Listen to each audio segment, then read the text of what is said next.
Hi, I'm Anne Greenwood Brown, author of Lies Beneath. And I am Susan Dennard, the author of Something Strange and Deadly.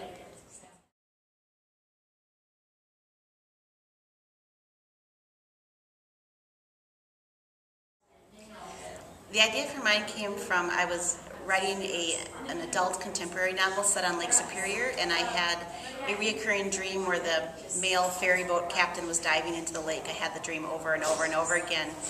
And then finally one night he dove and burst out with his tale, and I woke up with the first line of the book in my head. I hadn't killed anyone all winter, and I have to say I felt pretty good about that. And that was in my head. I got up and I wrote the book that wanted to be written. Such a cool story. I think that's the coolest story. Mine is not that cool. I had a dream as well, but it was just a vague dream of my brother was missing, and I knew I would do anything to save him, and so I joined a team of outcasts in this dream, and they all had special skills. And I woke up, and the feelings from the dream wouldn't leave me. So after a few days of that nagging sense of I need to save my brother, I sat down and I fleshed it out. I wrote down the idea and fleshed it out into the full story that it is now.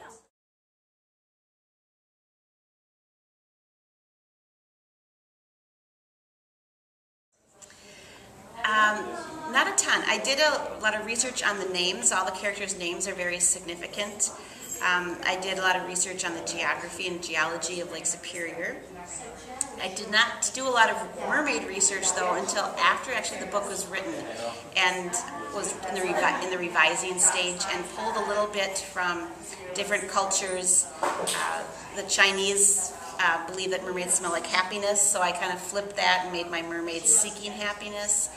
There's legends that Alexander the Great's sister, when she died, turned into a mermaid, and that's where the rejuvenation piece of the book comes from. So that part came later. I did a lot of research before I wrote the book, and then while I was writing the book, and then before I wrote book 2, because it's set in 1876 in Philadelphia, and so I needed to know not only what the city was like, but how people behaved, what the etiquette rules were, what people wore, why they wore that, what they ate, what the technology was, how they got places, how they spoke. And so I just read a bazillion primary sources, from books on etiquette written during the time, to guidebooks to the Centennial Exhibition, to diaries, and then as I wrote, if I encountered anything I didn't know, I would research more.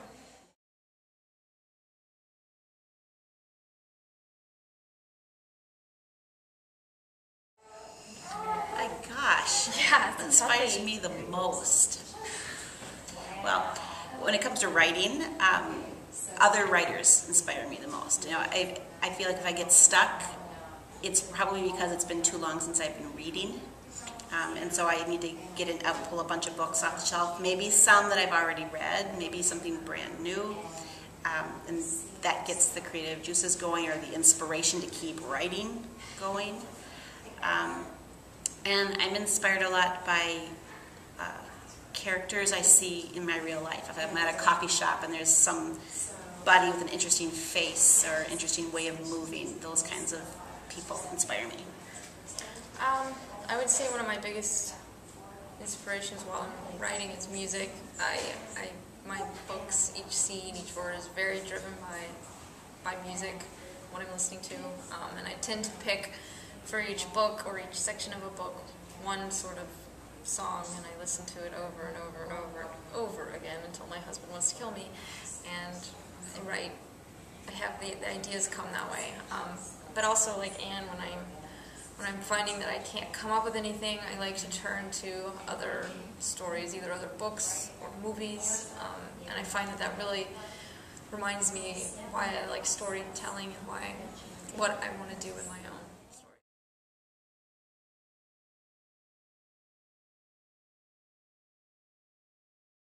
Well, yeah. Well, I wrote a middle grade novel that has not yet been published, and one of the characters is a homeless kid named Weasel. It was with a really sharp sense of humor, and I really enjoyed writing him. But in Lies Beneath, Strangely, my favorite character to write was Maris, who's the antagonist through the whole thing, just because hopefully you'll never meet somebody like her in real life, so it was really fun to explore her motivations and why she was so awful. Yeah, villains are fun. The ones you don't actually want to meet or be in life are fun, because you really have to step outside yourself. But I think my favorite character to write is it's in a book that I'm working on. It's a epic fantasy. It's a guy character who starts off sort of a horrible person, and through the course of the series, becomes a good person. And I really like tales of redemption, so I think that's partly why I like him so much.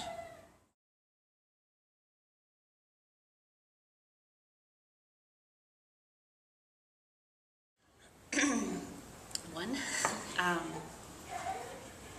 Well, do it because you love it. That's pretty much the bottom line, because success or no success, or how long it ever takes to find that success, if you're not enjoying what you're doing all along the line, it's not worth the effort, even if you do make it.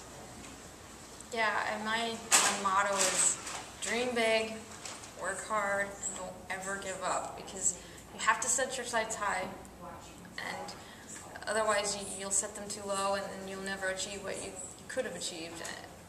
But you also have to work at it. You can't just expect things to fall in your lap. You have to work every day at it. And then you also have to be patient, because things in publishing are so finicky. It's so very much about the right idea at the right time and crossing the right desk. And so you can't give up. You have to know that even if this book doesn't make it, the next one might, or the next one. So that wasn't one. That was three. That was three. I know. She I cheated. thought about it. You go do two more.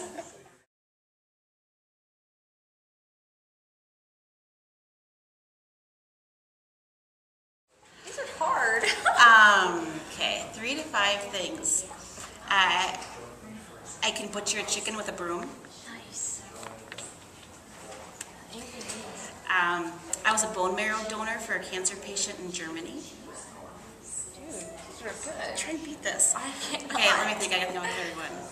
I come from a family of all redheads, and we're often mistaken for the Weasleys. That's pretty awesome. I have absolutely nothing to top that. Let's see, things people don't know. I am a former singer. I was trained to sing opera. I haven't done it in a long time, though, so I'm bad now. I was in marine biology, specifically data analysis, and I worked with Arctic sharks. That's cool. What are you talking about? Yeah, but yours is all, I'm generous, I donate bone marrow. I'm not generous, I'm a horrible person. That's the last one.